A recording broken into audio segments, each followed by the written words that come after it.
getting taken away against Breathe. We saw after game 1, the Viego also not being left open, but no.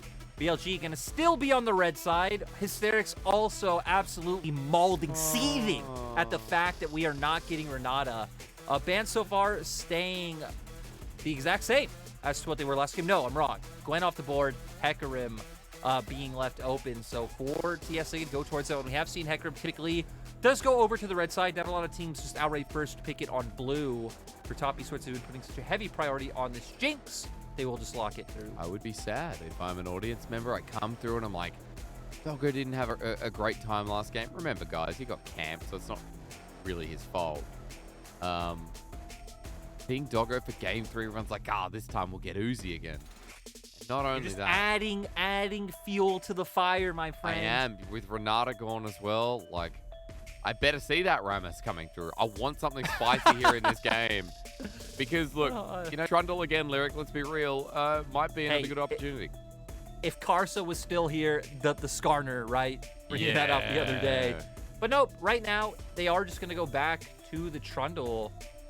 They did get a lot of value in terms of, like, the pillar that he was able to provide in the last game. Again, zoning BLG off from some of the instances where they were trying to find a fight. You're buying space for Jackie Love on the pick as well. So, fine into the Xin is Rise also coming through this time around. So TS once again going towards something that does have the ability to move around the map.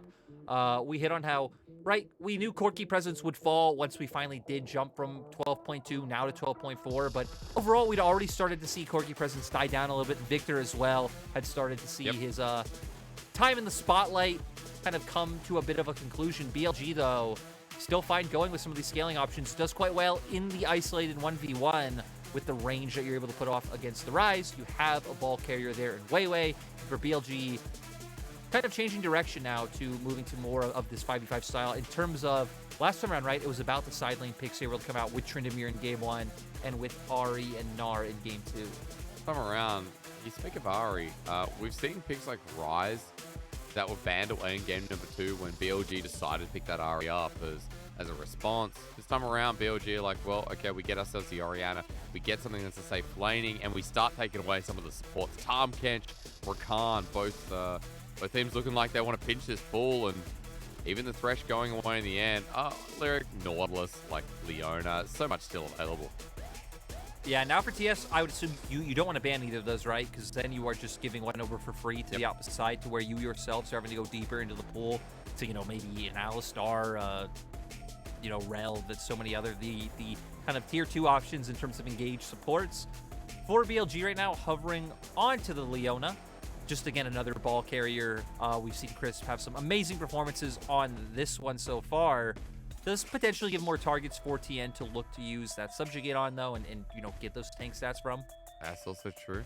I just saw a fan holding up a sign, though, saying China's #1 support is Crisp. Hung would like a word with you, but Crisp definitely has an argument for maybe the most beautiful League of Legends player to ever exist. Ooh, I think the Shy wants a word with you on that one, my dude. But Crisp has the edgy fringe. And I love it. And then Icon has cool tats and look the edgy fringe. Icon is the most supermodel-like, but Crisp's very obvious indifference to everything around him is a sight to see. But back to picks and bans, we have the Graves coming out for Wayward. As once again, Breathe goes towards this Fiora. We hit on this in an earlier draft that Breathe has been one of the players just so confident going towards this. Everyone's always going to remember his breakout highlight play when he was known as Curse on this pick, able to outplay and then get away from enemy jungle. Right now, sitting 3-0 on Fiora this season, 9 KDA. Has been absolutely huge. So now for BLG, still opting in terms of being able to bring that side lane pressure out, but much stronger, I think, 5v5 team fight comp coming out from them this time around, with 2 hyper carries sitting in mid and AD, and then a pretty nice front line. Okay, Lyric. I see Fiora, I click like. That's all from me. I think when international fans sit here and wait for this game 3 to start, they see a Fiora coming from, China region, and they think, man, Chinese Fiora is going to hit different. We have a lot of great Fiora players. We have Bin, we have Cursor, now known as Breathe, up in top lane. I think Arla is also like an OG Fiora player. I'm kind of realizing that we have a lot of top laners who have this in their pool. Yeah, a lot of top. We just have a lot of players who willing to opt into these side lane strategies, or even just come out with a more advantageous or comfortable lane matchup in their favor. Also going to be cool to see his itemization this game, right? Sure. From what we haven't seen before, like a lot of Fioras were willing to go towards Divine Thunder, but we did have some, you know, Gore Drinker into Starex games. In solo queue, it has been a lot more of either the Stride Breaker build or going for a Hull Breaker yourself. So, I need to see what Breed's take is on his Fiora build on 12.4. I'm down for it. We run into game number 3 and breathe on this Fiora. What we're going to be talking about here, it's a grasp for the rune choice while Wayward goes fleet. Lethal tempo Zinzao from Weiwei Lyric. So we've seen quite a lot of Conqueror, but I think we've seen this hero there. Is that correct?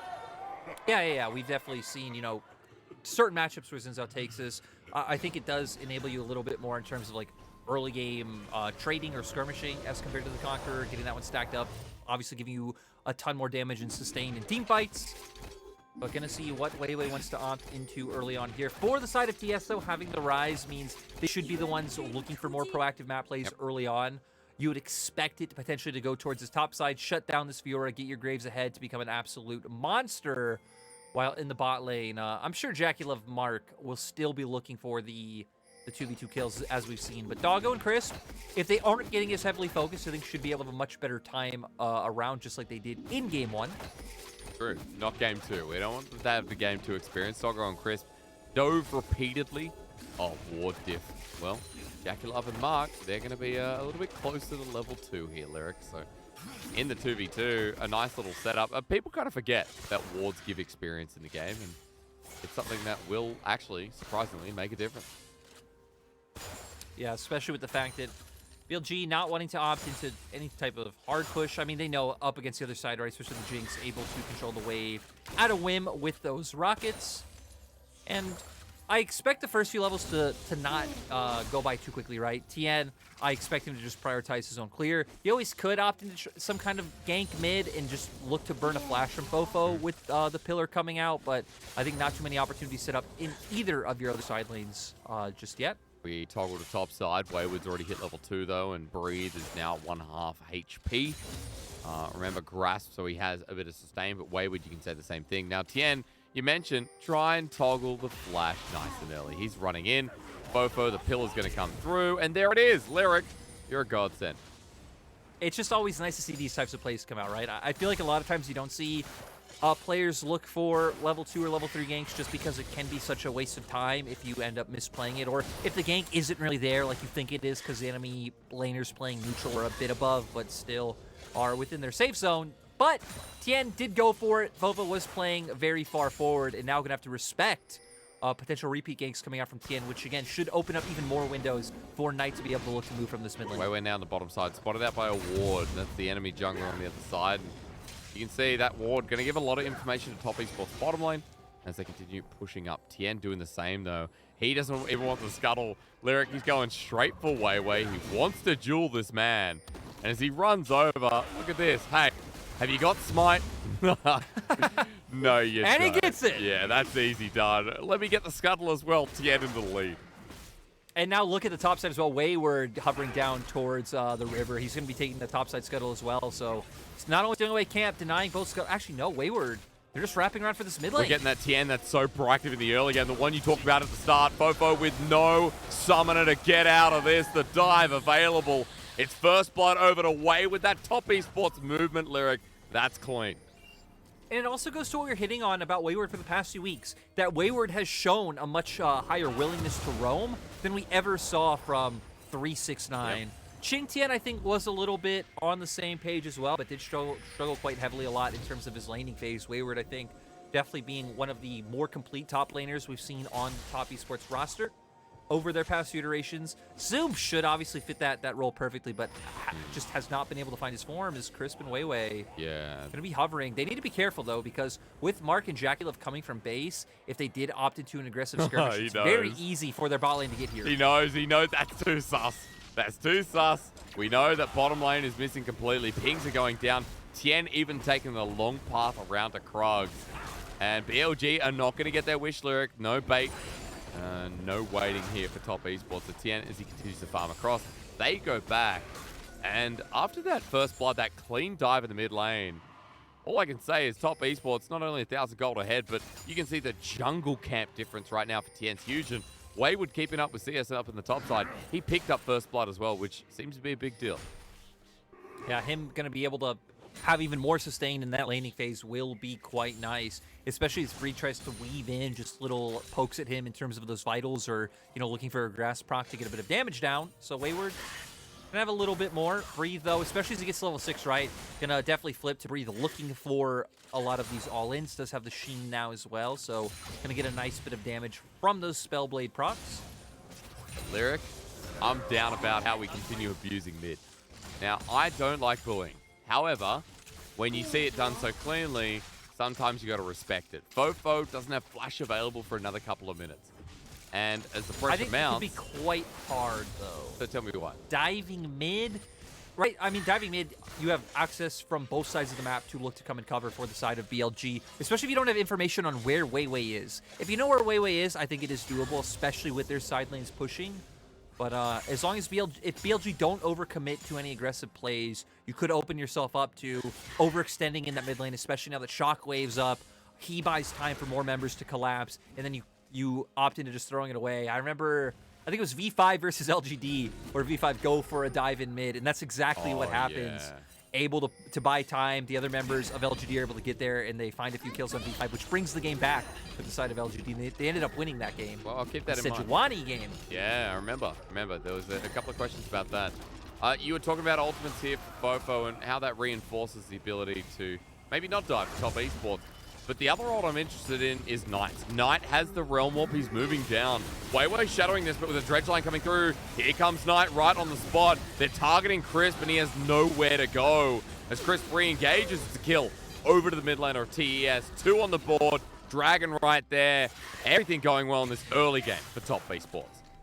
And they took it slow and steady, right? They waited for the wave to be at a neutral point. They know that Knight still has pressure. You hit on the flash being down. But even at this point in the game, right, Knight just having a solid amount of wave clear to get that wave in fast and be able to find the plays. Will miss out on some minions for the play he just made in mid, but still the fact that they were able to find a lead overall, I feel like, is a positive sign for Top Esports, especially when Rift Herald is coming up in 30 seconds and Wayward has been able to maintain push in the top side, so should open up for Top Esports to be the team to look for this objective. He's backing away for now. He will have to walk back up. That collateral damage not going to be available at the very least. Chris spotted out on his roam up towards top side, and Control Ward taken for his troubles on the way through. You can see that Knight's even got the push out through mid too, so Fofo just has to stick around near his turret for the time being. And, like, we've got a Dragon to trade off as well, so the team's going to be walking away with at least something, it feels like. And Lyric, Herald spawns. I'm looking at items. Nothing fully completed yet, but I think Knight's strong enough here for a rise. Jackalov in a decent position as this Jinx as well. Yeah, we see 80 carries right now staying on bot side. TES are able to force their way into river first if they wanted from the fact that Wayward did get to lane first, but opted not to. Seems like they are handing over blue to Knight to start things off with. Knight still doesn't have flash. It will be up soon, so they still need to be a little bit careful. Fofo's has come back up. Doggo making the first move, though. Excuse me, it's actually Jackalov is already there. Doggo's a bit behind. Tien starting the Herald. And you can see that Wayward in a comfortable position. Weiwei now moving. But Top Esports, they're not going to have their reinforcements in river, so Tien looks like he's playing this pretty close. Oh, we see, though, Weiwei walking around. Might just let Chris to get picked off. Still is there, though. Remember, Shockwave is available onto the jungle. They want Tien. Smite comes through, but it doesn't help him out. Jungler dead for Top Esports. BLG swoop in, take it. And that's why it was so risky for TES. Yeah, I guess it didn't matter that Weiwei was wrapping around because the blast cone was available. Blast over the wall. Looks like Chris maybe picked off. They're going to re-engage. Shockwave's now down. They've got the pick on the Chris once again. Jackalov the ulti. It explodes with the AoE. And look, Wayward on the flank into a Manalus on Rihanna. And it's Inzao who burns his flash, getting excited. TES just won that when they lost their jungle. What? I don't know if Doggo assumed he'd be able to blow everyone up, but I feel like that is way too over-ambitious of a thought to flash forward into multiple members of the enemy team. He killed Mark, but so what? We're going to go straight into the replay here. I mean, TS think they've caught Crisp off guard, which it looked like they had, right? Wayward able to move her first, but the blast cone, I think making such a big difference. Way being able to get involved in this fight. They take Tian down. And then I love this from TS, like knowing that they have the damage to be able to find this pick, because honestly, looking at this, I thought that this would just be a straight up int from the side of Top Esports. They find it, able to get the rocket from the fact that it does hit Bofo. And then here, Doggo flashing in. Moonlight Vigil had already just come out, you know, hoping to get, I assume, maybe more range. Shot comes off faster, but there's no world where you don't die from doing that. There's no world. Yeah. Well, like Jackie Love, like Doggo, I guess. That's a very Jackie Love play. Let's be real. So many times where he's made that play, and I feel like for Doggo, the last couple of games have been a bit sketchy. This Dragon comes down, so we come back in. Look at BLG. Walking into a potential trap. Mark wants the dredge line once again. Doggo without that summoner available. As we start the fight onto Chris, the shockwave comes through. It's only onto Tien. He flashes away as Doggo this time ain't buying the space, but Jackie Love gets excited. Realm Warp as he fronts it, and everyone else jumps on in. Doggo this time, he doesn't have to flash because the whole cavalry's there waiting. Fofo with a nice flush himself. But Jackie Love, 5-0-2 is a grand challenge up on the top side. Collateral damage already used. Wayward's out of there. And baby, I see big bad world champion AD carry. Yeah, Jackie Love, absolutely huge after that fight. Like, silver lining, good job to BLG for being able to make it so close. Popo, you know, getting that last kill in the end, making it so it only went 1 up in favor of Top Esports. But TS instantly turn on to Crisp here. We see the choppers come down. Doggo not being able to walk forward. Popo actually does get caught out. A solid amount of damage comes off onto Crisp, and the Super Mega Death Rocket able to finish. And at this point, right, they are in a 3v4. Doggo doing a nice amount of damage from the fact that he does have Infernum available. And then Knight not able to get away. Popo flashing over the wall to finish that one off. Maybe hoping as well he could try and get away from Jackie Love. Jackie Love, of course, excited. Would be really no way for him to do that as Jackie Love now. Kraken Slayer also having the crit cloak in his inventory as well as tier 2 boots. Yeah, he's going to get bigger from here, right? We've got bottom lane turret that's right for the taking because BLG are committing everything. Topside Wayward can't get out. Solar Flare dead in the middle. And with the chain CC, this Graves is just trying to pick his target. It goes to Breathe, which is very good for BLG. As with the Herald Lyric, this is going to be their trade while they know that Jackie Love's getting busy with the bottom lane turret. And overall, I think it was the right choice. You know you're going to lose out in terms of skirmishing in bot lane, whether it's 2v2 or 3v3. So like, hey, let's send Chris Pop, guarantee that we have numbers here to do this. You're either going to find the kill or just be able to zone him off turret to be able to get the triple charge! Woohoo! Hello, what's actually happening here? Doggo laughing though, and remember when he flushed into 3 people? Well, 3 people just decided to go into him. Hysterics, remember when I told you, you know, I'm not a huge fan of like, using mid lane turret dives very liberally and the impact it can have. Well, we saw it right there. We didn't get to see how it started off, but we were just highlighting. Man, massive advantage for Jackie Love. Now Doggo sitting at 6-2-1 out of nowhere. Thank you, Top Esports. Doggo, apparently your best friend, appreciates it. That's karma, dude. They had to give him back what he gave to them. We're going to see here how the dive starts off. Gale forcing right away to get out. Shockwave. Fofo, yeah, able to get a nice shockwave off, but still, I mean, you're committing really with no wave. Crisp getting here actually doesn't even really mean too much in the end. Also set up for a very telegraphed, easy to hit Moonlight Vigil coming out from Doggo. Well, sometimes you just like to throw it away. There. Yeah, you do. Yeah, you do. Hey, run away from Jackie Love. Doggo feeling confident now. He's going towards the LDR, but Jackie Love is still Jackie Love with zeal. And close to getting himself a rapid fire cannon. The star plating goes down. Pillar through the mid lane. BLG want to play this rather close to the chest. I want to point out, Lyric, that this game has suddenly become really easy to cast. Let's think about Shockwave, Realm, all that stuff. All that matters is the AD carry. Which AD carry dies first in a fight? There's your answer. Yeah, 100% agree. Around skirmishes, it'll be all about the AD carries. We do see Breathe now starting to get some items under his belt. Divine Thunder picked up. Looks like he's going to make his way towards Blade of the Rune King second for the ability to punish Wayward even harder in this 1v1. We can see now Wayward's kind of at a point where he's pretty much avoiding that, picking up his Krugs right now and just letting Breathe push in. So our main focus will be AD carry, secondary focus, keeping our eyes on top laners, and especially what Breathe is able to do on this undefeated Fiora. 145 CS at 14 minutes, almost 15. Wave pushes in. Wayward's starting to get a little bit uncomfortable in this side lane. You can see that Breathe has much sustain as the Graves.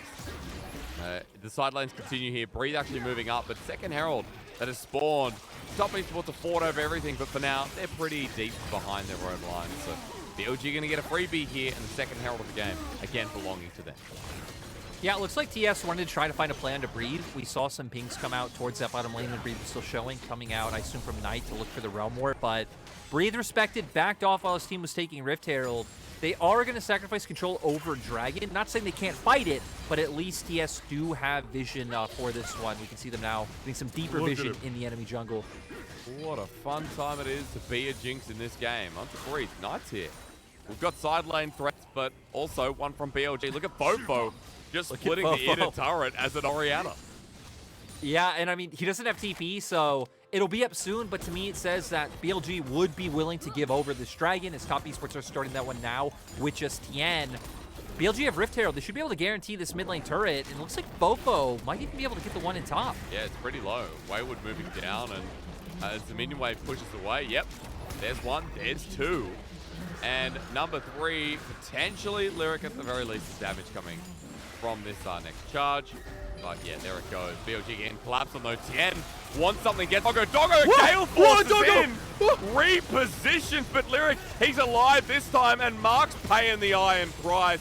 Teleport from Knight, and with BLG getting hit hard by Wayward, who flashes in as well. What is it with carries making the move as Doggo's caught out once again? Knight burning down. He's ticking, but he lives. This game absolutely bananas. The fact that Doggo's first instinct is to like flash or Gale Force forward was absolutely insane. Like you said, he doesn't go down. They're actually the ones to find that initial kill. Just really nice on the trigger pull there. They are able to find one in return off the back, though, for the side of TS. We're going to see how this one all starts. They try to look for it. Doggo jumping forward on a Jackie-Love, but instantly Mark coming to his rescue, going forward. Jackie-Love had sums to be able to get away, and with Mark so committed with the flash, he does go down, but TS don't want to call it quits here. They keep going. Wayward specifically flashing forward. Luckily doesn't get caught by the shockwave. And then to finally finish off the use of all the sums, Knight saying, hey, all of you guys used your flash. I'm going to flash, look for the root, and secure one more kill for ourselves. So flash is burnt across the board except on Crisp and Fofo. No Baron up just yet. TS trying to posture up for this topside turret, but BLG, with the fact that they have been in control of mid-wave, means that they can rotate and look to stop the aggression. And the tier 1 stays up for now. That's the last tier 1 in the game, up and available. Excuse me, there is bot lane up at Top Esports. Didn't notice that because it was a double turret in the top side, meaning BLG had 3 turrets to 2. But Gold's dead even. Gold is like 500 in the lead for BLG, which is nothing with how the action's been going. And we finally get a look at what happened with Knight versus Breathe. Knight teleported to the fight, pretty half-cocked, and you can see that Breathe forced him out in the side lane. The Blade of the Ruin King Fiora Lyric, who's feeling a pretty damn fine at this point in sides. Yeah, and like we highlighted, right, the item was buffed. Get 2% more damage coming out for it, so that will be quite nice, especially as we've already been hitting on, right? He's had pressure in the 1v1s at least. Wayward not feeling comfortable walking up and pushing out that wave against him. Wayward also picking up some grievous wounds on the opposing side, though, so paying respect to the fact that he will be laning up against Breathe, and even Wayway still having that Gore Drinker. They're waiting over the wall. Top Esports are grouping up here. Hang on, the pillar's out, he flashes. Combination. Even Wayward's making his way up. Really nice, and Lyric, it's because they want this turret pretty badly. So as Wayward moves to mid, look at what they're sacrificing for this tier 1. Jackie-Love will get excited and take it away, but Breathe, look at him. He's going to have some alone time with this turret. Yeah, for TS committing their top laner towards the top half of the map just in case they were able to find any sort of skirmish. Does open up for Breathe to get this, so overall still just a 1-for-1 trade in terms of turrets. Wayward still not going to be confident to walk up and look for this. Oh, maybe he is. Maybe I'm totally wrong. He's super confident. I wonder. He's absolutely confident. He's got the rest of Top Esports on the way. That's why no one from BLG are nearby. Smokescreen to buy time. Grand challenge. When's it about to come out? onto Wayward. Why was he needs confident? the healing. Breathe. Still running, has the movement speed. And Top Esports committed the Realm Warp for that as well. So Breathe pulling a lot of members, and my respect. And BLG answering on the opposite side. We've seen Fofo love side waves. Fofo loves to get as much CS and as much gold onto himself as possible. I assume he's just going to push this one out, right? Because the fact that you do have 2 turrets already down in that top lane, not going to be able to aggress too far forward to get anything meaningful from that. Jackie Love paying his respect in mid because at any point, Doggo can just gale force forward, look to throw out the Moonlight Vigil, and try to burst him down. Jackie Love at any point will also flash forward when he has it available. So both 80 carries. I'm feeling similar wavelength here. 2 items apiece. LDR picked up by Doggo. Rapid fire cannon here for Jackie Love. Doggo, as much in this game as Jackie Love is. 80 carries need to be looked at in this next one, folks, as we move to 35 seconds away from Dragon. Top Esports, if they get this, they'll move to Soul Point again. And this series really hasn't been defined by Dragons, Lyrics. It doesn't matter if it's been Hextech or a Cloud Soul. Each game, Top Esports have had it, but it hasn't won them the game. No, definitely not. As now we're going to see Knight, what still pretty far away, doesn't have Realm Warp available, and Breathe trying to zone off on this flank. They're not going to let TES walk into River. But then do they just go, okay, we'll go towards the Baron. Pings were going down. It's 80 carry. Weiwei starting the fight onto Tien, though. Soulflare flashed away from. Now that tool's down for Chris. Top Esports confident again. Weiwei getting boosted up. That shockwave engage is big as Dredgeline comes through. Watch for the shockwave again. A depth charge used onto Chris on the back line as Doggo starts poking down with Calibrum, but Knight wants to clear the wave, gets the burst down, and Jackie Love is separated from the team. He's near a ward. He'll be spotted out here. Jackie Love needs to be careful. As he walks in, he flashes himself. Top Esports are separated, though, as Jackie needs to get into the fight, but Wayward buys space. Blue side on the wrong side. It's a 1-for-1 so far, but into a choke. BLG, don't walk there. Knight has himself a bit of whatever you want to call it, magic. As Chris began, flashes this one. Zenith's play, but Jackie Love has the space. Breathe with the ulti onto Tien. He's over the wall. Breathe flashes for it and the healing, but he can't get him in time. Pause that. Jackie Love hit him away as Chris goes on in. A quick lens, and he gets a double. Make it into a triple. This will be the triple with Doggo ulting. It's enough. Wayward cleans the rest, and Top Esports burn the bodies of BLG. I gotta be honest, I feel like Top Esports are so lucky for how that one panned out. In the end, Jackie Love still goes down, but TS coming out with the majority of the kills. So you're gonna start pivoting over towards Dragon. Weiwei is up. I would expect him to not walk up into, you know, what he should expect is 3 members who are around that objective. But, man, massive fight for Top Esports. I think a bit of a slip-up coming from the side of BLG. Again. So, Soul Point. This game still not decided. But are we getting blood? Yes, we are. Lyric, here you go. I honestly can't believe that Jackie Love still tries to walk through this angle. He knows they have control of mid. He knows that they can put a ward down over the wall. So like you hit on the fight, he's not able to come down and get his damage off. This could have been probably a much better fight for TS. But BLG still want to aggress. Instead of trying to turn to the Dragon or turn to any sort of objective, they try to chasing it onto Jackie Love. They instead get onto Tien, and then they start funneling in one by one. Yep. Knight able to try and keep the other 2 busy long enough for Jackie Love to find the first kill, long enough for Jackie Love to find the second kill, and then once Doggo comes over, I mean, he knows he's probably dead considering there's 2 members on the opposite side, so he just commits. But in the end, Jackie Love able to finish him off as well. So Jackie Love met each challenger one by one, came out on top. I will say Doggo, when he was already dead, as you just mentioned, the Gale Force away from the Super Mega Death Rocket was amazing. The flash as well, like, team fighting for this man has been one of the strengths we've seen. And for Doggo, now a bit of praise here. That was a very good boy moment. As for BLG and Top Esports, it's around Baron now, Lyric, because Dragon's not up for 3 minutes 40. Breeze in the side lane with teleport just about to be available. Wayward doesn't have his own. Knight with his. So I'm going to question who matches for now, as BLG are just waiting for a bait after clearing vision. BLG waiting in the wings, still Breathe not around. He's actually making the full wraparound, and TS not even going to fall for it because they do have some vision in River and topside. The Baron now, missing things going down. Jackie Love is going to clear this pretty damn quick. BLG as they reposition, still just hope that Top Esports walk into them. And, you know, Top Esports are very aware of this. You can see the positioning. Chris walks out first. And we're just A-ramming once again. Yeah, both teams looking for it for the side of Top Esports. I feel like for TS, you don't feel any pressure to try to walk in because you are the team that's on soul point, right? You can just wait for the next dragon to come up, look to take your stand there. Look at that one for BLG. If they want to more aggressively force them in, they're going to have to do what they're doing now, which is outright start the Baron and make TES wonder. But it means that BLG was scattered to the wind for a quick moment. Mark thinking about the engage. Chris wants the solar flare, comes down, lines up onto Tian, but that's nothing. Dredgeline onto Weiwei. Crescent Guard now used. Ulti after ulti. And that shockwave is just a click away. Knight helping get the inside track. The pillar, beautiful. And BLG are now just going to lose an inside turret for it. Yeah, TS doing a nice job punishing them on that one.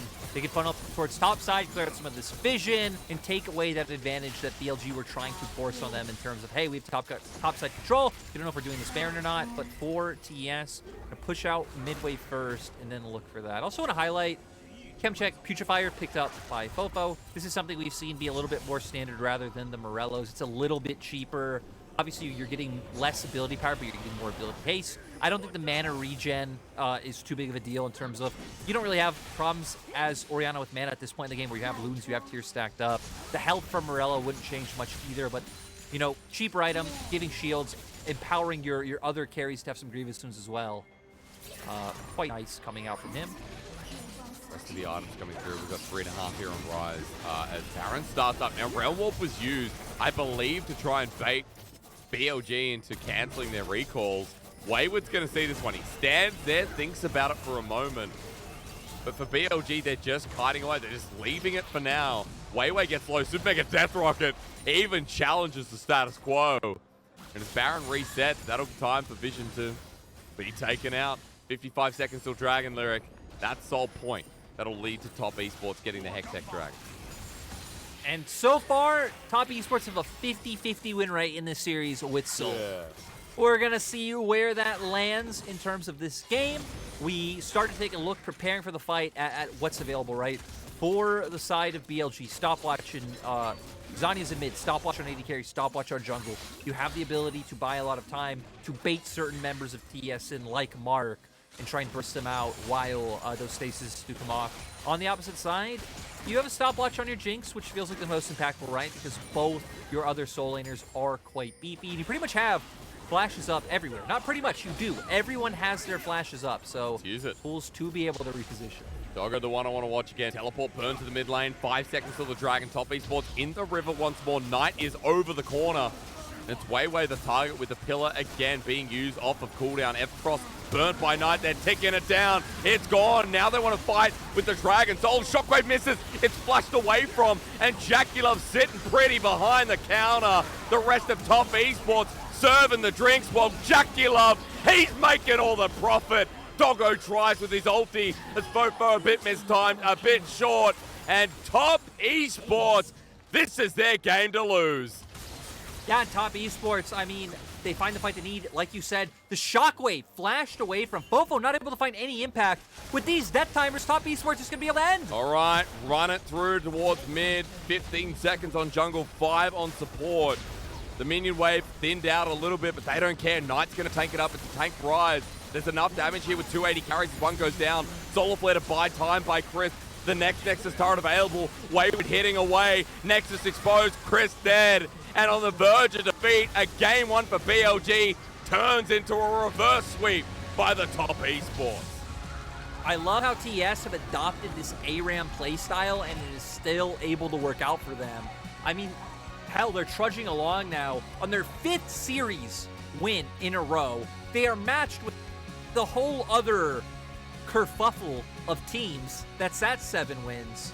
And now they're actually in the conversation for a team who, again, is making their way towards the buys for the double elim side of the bracket. So pretty weird when, in terms of like the eye test, I don't feel like TS look like any sort of world beater team, but always able to inch it out against any opponent they face. Again, we saw it this time around. Jackie Love, really good performance on the Jinx. And for the side of BLG, we hit on. Again, Fofo, I don't know if Fofo hit one meaningful ultimate. I don't think he did. They were singular or they're a two-man, and yeah, you're right. It didn't change the face of any of the fights. And I think Fofo, you know, in Game 1, the Zoe was very impactful. Game 2, we saw the Ari, and it kind of slipped and fell. This is what we're talking about with Fofo. If you're just tuning in and you're looking at BLG and you're like, man, BLG have such big names, like what's going on? I wish we knew the deeper story to Fofo, because I think he's one of the weakest members in this roster, you know, in the most consistent way, right?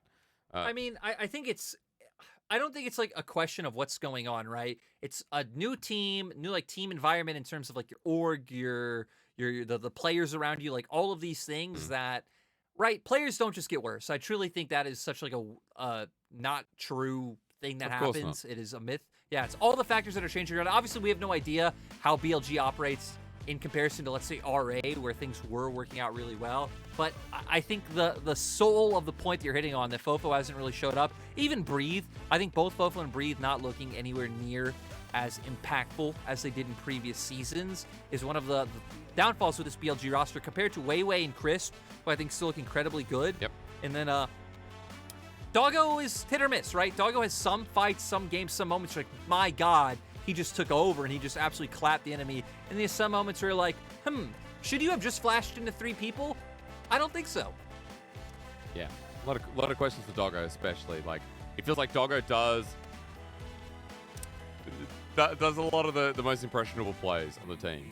You know, a lot of people thinking about like, oh, like Fofo in comparison to Doggo. You know, Doggo's been the problem.